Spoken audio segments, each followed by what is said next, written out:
But Payne Haas is a big return for the blockbuster against the Melbourne Storm. Yeah, especially Willison going down, broken arm. Yeah. So to have Payne Haas back, hopefully he's back and can fire into the finals. That's a huge inclusion. Yeah, I think this is a massive game for the Broncos. Like their record overall against the Storm has been horrendous, but particularly in Melbourne where they haven't won, I think, since 2016. And so when you peel back on that, when Michael Maguire came to the club this year, he was supposed to introduce this steely edge about the Broncos, take them to the next level, put a toughness into them that Kevy couldn't supposedly do. Well, this is the match that the Broncos have to stand up and show it, because at this stage, I'd say we haven't seen any difference, apart from they're a little bit higher on the ladder to where they were last year, of what Madge has made them. But if they're going to be a true premiership contender, they have to go down there and get rid of the hoodoo. 100% agree. I think this is their most important game this year. One minute you think the Broncos can win the comp, and the next minute you think they're just going to struggle to make the eight.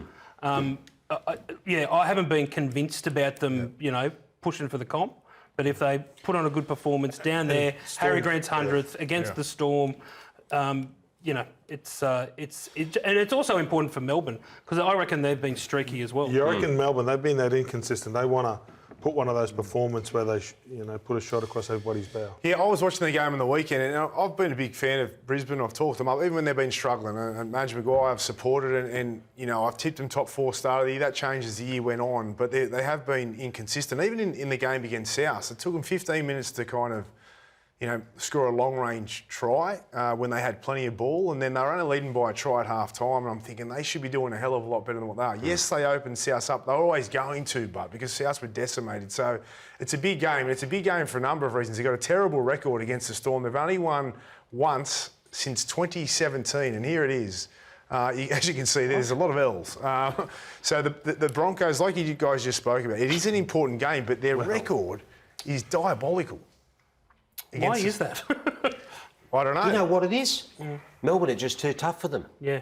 Like Melbourne, you tell us, Gordy, Melbourne over the years have just been too tough for the Broncos. The Broncos play pretty, Melbourne play to win. Both sides have a lot of skill. Melbourne have more will. It's as simple as that. Every time they go to the contest and they beat Brisbane to the contest. They've had some really good sides in that performance as well. You know what I mean? For sure. And that's the overall record, isn't it? Yeah, that's everywhere. They've won once. Are they flat-track bullies, the Broncos, or can they beat the top sides? Well, this is the moment. Up until now, they have been. And it was interesting that you spoke about that game the other night, because like Souths are basically missing a football team. It's a New South Wales Cup team out there. And the moment that kind of got under my skin a little bit was when Ezra Mam and Reese are running away for that try, and they've got that little bit going on between them, and they're having a good old laugh, and poor old Joy Arrow's chasing in the background. And by the time he gets there, he jumps on Ezra Mam and he wants to kill him. There's a blow-up over it. There's a blow-up, but their cockiness borders on arrogance. Okay, do that against a second-grade Bunnies side. Now go and do it against the Storm. I think that's the challenge. Like, I don't mind a bit of cockiness and arrogance and... Look at them. I know. But that's when they're playing their best footy. That's when they're playing their best footy. So that's the line, isn't it? But they're allowed to enjoy themselves. Yeah, I know. They're having a great time, aren't they? But you tell me any premiership team that isn't arrogant. Well, do you think I took my I'll tell you what, the Storm weren't in their day. The Storm, I always thought the Storm... No, I didn't think so. Look, there's arrogance amongst them, I think but they Cameron also... Smith took his footy too serious. He never smiled. Yeah, well, there was always... And even the Storm today, there's a degree of decency about the Storm. I reckon I run on and I was always serious. It's time to relax. Sometimes it's good when you see guys out there expressing themselves. Melbourne always had a chip on their shoulder. Because of the wrestling stuff and the cap stuff. Yeah, that's true, yeah. And I reckon that win when they left South last week, that to me said more about South than it did about the Broncos. They just said that, and I think Bennett said it in the press conference, they've just been hanging on for so long and it just finally gave in the second half. Are Melbourne up for the challenge break?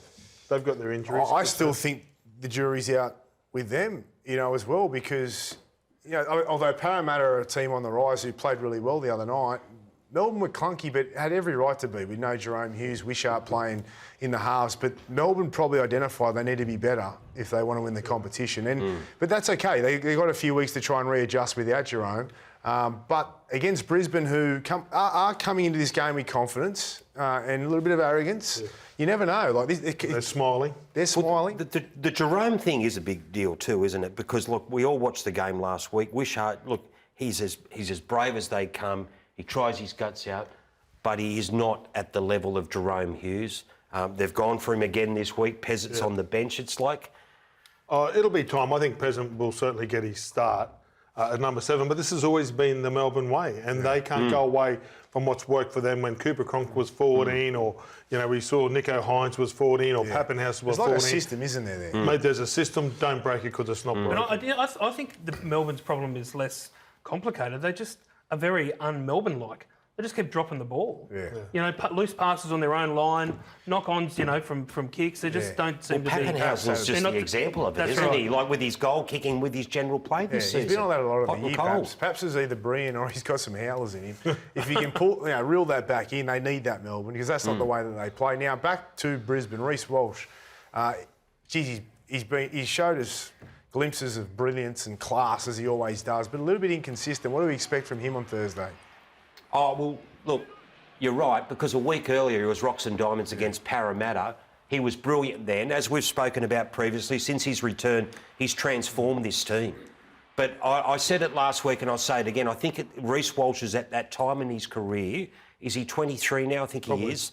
That he's at that time where it's time to step up and go to the next level. As we've spoken about in the past, the great fullbacks, the Billy Slaters, the Tedescos, those sort of players reach that period where they go to the next level. He's got to be more than just a flash-in-the-pan player. Yeah, fair point. Yeah. I like that Michael Maguire has said that he doesn't mind if he makes mistakes.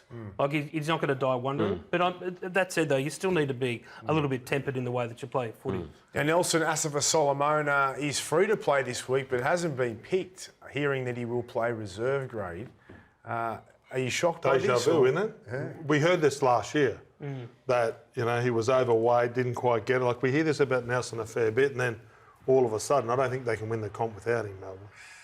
I think you make a good point there, Gordy. That's like, he needs is this the kick up the bum to try and get him where he needs to go? Like, there's a bit of talk going around that Melbourne might be off him. He might not come back into the team. Well, they don't win the comp without him.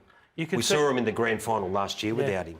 You could see just how pissed Craig Bellamy was a couple of weeks ago when he got with that elbow. The coach wasn't happy at all. I think it's a culmination of things. That was kind of the last straw for Craig. He hasn't got quite what he's wanted out of Nelson now for a while, and then to almost cost them a game through one incident, it's like, mate, if you get your shot here, you've got to deliver. And it was unstorm-like, I think, too, which Craig just doesn't stand for that. And he's got a bad poker face, bellyache.